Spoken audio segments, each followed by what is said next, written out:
Today's rather lengthy passage from Mark's Gospel is typical of a pattern that Mark uses often in his Gospels. It has a very technical term. You ready for this? It's called a Markan sandwich.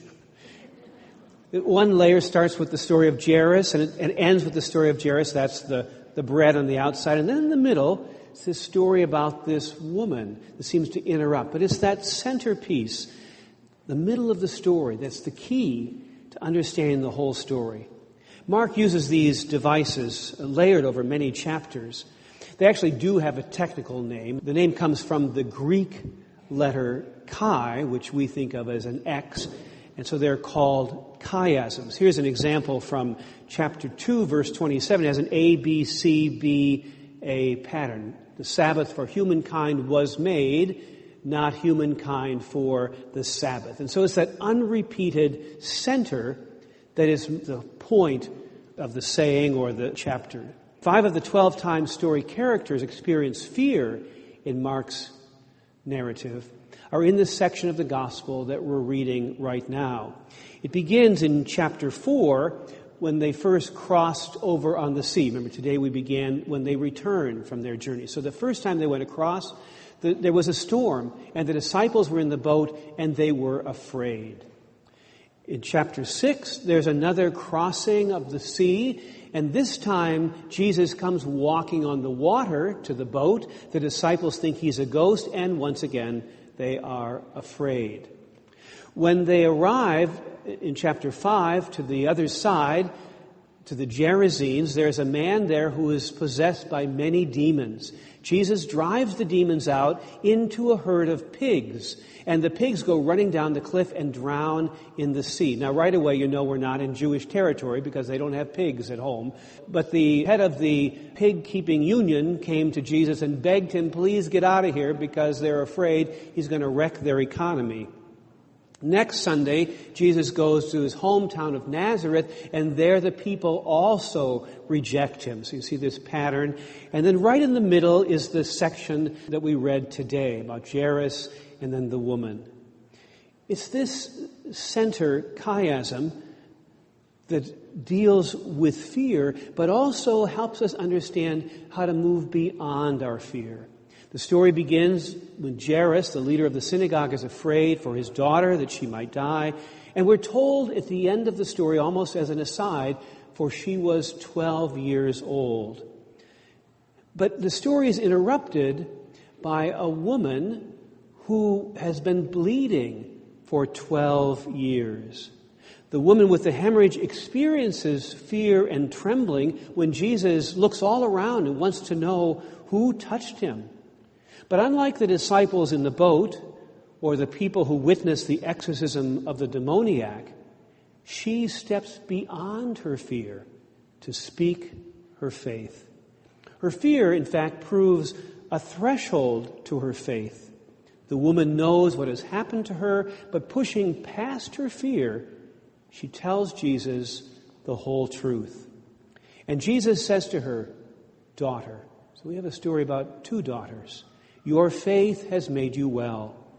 Jesus is restoring her to her true identity. She's not a woman who has been bleeding for 12 years. She is a daughter of God. The narrative cuts immediately to the news that Jairus' daughter has died, and Jesus advises Jairus, do not fear, only believe.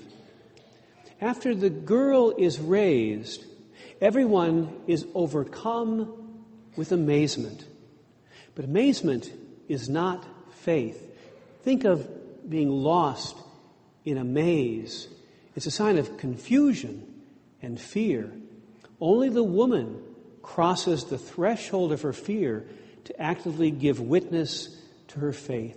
So she's the key to understanding this story. I've told this story before, but it bears repeating because it helps to understand what Mark wants us to see in this passage. It's a story that happened back in 1982. I was leaving St. Thomas Aquinas Parish to go to another parish, and the last year I was at St. Thomas, Father Leo Sabrin was the pastor, and during that time, that year with him, I learned from him a very interesting lesson. He talked about how hospitality and welcome was sort of a central biblical command. And he used the story of Abraham, who, remember, he welcomed the 3 strangers, and it was that welcome. It turned out those strangers were angels, and they came bearing gifts. They brought the news that Sarah, in her old age, would have a child, Isaac. So Leo actually believed that this mandate to be welcomed was something we could experience, and he would travel around the world and go as a pilgrim, as a stranger, and he would go to see who welcomed him and where he would find God's hospitality and welcome.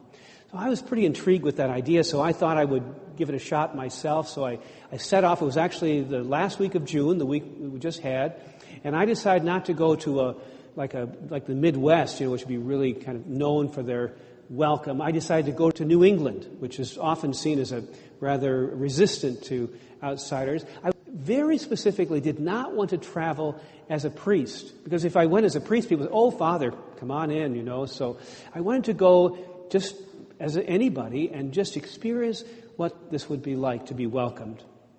Well, the first week, it rained pretty much every day, and it was cold. I was camping, and by now my tent was leaking because the seams weren't sealed very well, and there were not a lot of people out. Thursday night that week, I was in Stowe, Vermont. I stayed at a hotel because it was forecasting snow, but I did meet Maria von Trapp when I stopped at the lodge there, and she signed my book. Well, then I got to Lake Champlain on Friday, and I was able to get one of these little Adirondack shed type things. So I set up my tent inside there and resealed the seams. It was still raining, but the rain began to subside. I was keeping a journal through this whole journey, and in my prayer that day, I got this really clear message, which confused me, because the message was that I was supposed to welcome first. And I thought, no, I'm the stranger. I've come to be welcomed. And it was quite clear. No, I had to extend myself. I had to welcome somebody in order to receive welcome in return. So I thought, okay, so I went searching for some victims. And I found these 2 young men, John and Pius, and they were from Switzerland. They were traveling in the United States. They had bought an old station wagon. They had arrived in Florida. We were in Maine. They were going on to Chicago and then to Seattle. Europeans have no concept of how big our country is. Well, they came Friday night and drank all my wine. They came back in the morning for breakfast, and Saturday dinner, Sunday morning breakfast. We had a pretty good pattern going there. And Sunday morning, I went to church at St. Joseph Church in Ellsworth, Maine. The church parish is still there. I found these pictures online. And I sat in the church just about where that woman is kneeling there in the blue jacket. Behind me was a young couple and some little children. And they greeted me. They welcomed me when I came. Then after Mass, they invited me to their home for breakfast. And I was like, I almost didn't go. I thought, well, I don't even know you. That was the whole point, So I went. We had it was really a remarkable visit. And I did tell them I was a priest then, and they had some Catholic questions to talk about. So I felt as if I had been sent to visit with them. But after that, every day somebody welcomed me. But it took my initiative first in order to begin that process. I learned from that really 2 biblical injunctions that I could apply here, both from chapter 6 of Luke's Gospel. The measure you give will be the measure you get back. Or even more familiar to us, do to others as you would have them do to you. So that lesson I bring back to the story about Jairus and the woman with the hemorrhage. So Jairus is a synagogue leader. So that means he's a pastor. He's a pastor of a church. But every time I hear the word house in the New Testament, I think we're actually in church, because that's where the church gathered, was in people's houses. So I think Mark might want us to read this as that Jairus is the leader of a house church. And in this house church, there is a little girl. She's the future generation. She's the next generation of the church. She's 12 years old. She's just on the verge of becoming an adult. She's just at the age of puberty. And so she's about to bring children into the world. But if this daughter dies, the church dies. So how do we keep faith? How do we keep faith alive? And the answer Mark wants us to see is the center of the chiasm. Take care of the most vulnerable. Take care of that old woman whose life is nearly exhausted, who is completely excluded from society. Include her, and your future will be secure. As Paul said to the Corinthians, though Christ was rich, yet for your sakes he became poor, so that by his poverty you might become rich. From this perspective, a good life for me starts with a good life for you. Social justice, I think, is really good self-interest. If I help make the world a better place for you, it turns out it ends up being a better place for me as well. Pope Francis, in his encyclical Laudato Si, reminds us that we share a common home. But he said we have forgotten that we ourselves are dust of the earth. Our very bodies are made up of her element. We breathe her air, and we receive life and refreshment from her waters. God created all things, according to the author of Wisdom, so that they might exist. The generative forces of the world are wholesome. The writer makes this astounding statement. God did not make death, and God does not delight in the death of the living. In healing the woman and restoring the young girl to life, Jesus is reflecting God's desire that all who are created in the image of God be made whole. You and I, each one of us, are made in the image and likeness of God. And so God's desire must be our desire as well. And that's why the Catholic moral imperative is always pro-life.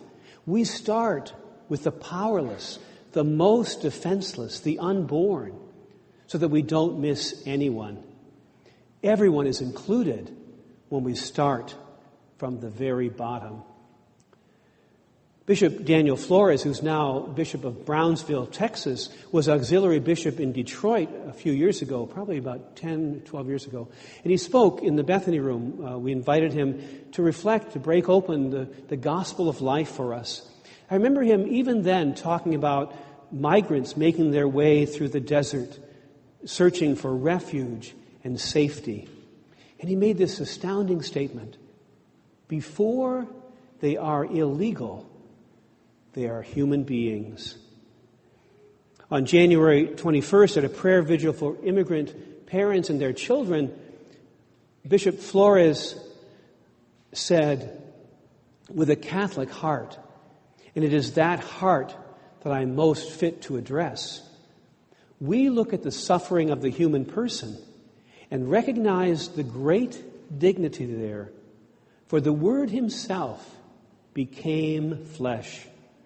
Tonight and tomorrow and the days thereafter, we will continue to pray and work to uphold that dignity which God alone grants and sustains in every human person, especially in the most vulnerable and powerless in our midst. Tomorrow, July the 2nd, Cardinal Daniel DiNardo, who's president of the United States Conference of Catholic Bishops, will lead a delegation of bishops to Brownsville, Texas, where the old Walmart is. The pastoral visit there was suggested by Cardinal Joe Tobin, who, although he's Bishop of Newark, was originally from Holy Redeemer Parish in Detroit. Joe said that our country is undergoing a cardiosclerosis, reducing the number of immigrants, particularly refugees, to the United States, and demonizing them represents a hardening of the American heart. In his address to the United States bishops in March of 2017, a portion of which I repeated last week in my column, Bishop Flores told of meeting a 16-year-old Honduran whose parents were either dead or gone. He had been summarily deported to Mexico, and he told the bishop that he had tried 5 times to get to the United States because there was nothing for him at home. The gangs would kill him if he stayed, and he said he would try again. Bishop Flores said, "I do not tell you about him to stir your sentiments. I tell you because there are thousands like him who live at the edge of human society. They are the ones told there is no room for you here, and there is no room for you anywhere else. A world without charity or compassion says, it's not our concern what happens to you." He is just one young man. Maybe he's still alive. Maybe he's in Mexico. Maybe he has a grandmother somewhere praying for him, and maybe someone will respond to him. But our political activity, the bishop said, as Catholics, must keep faith with him if we are to keep faith with Christ. We can't do everything, but neither can we pretend he is not out there. Our response to him is not unrelated to the question of our own salvation.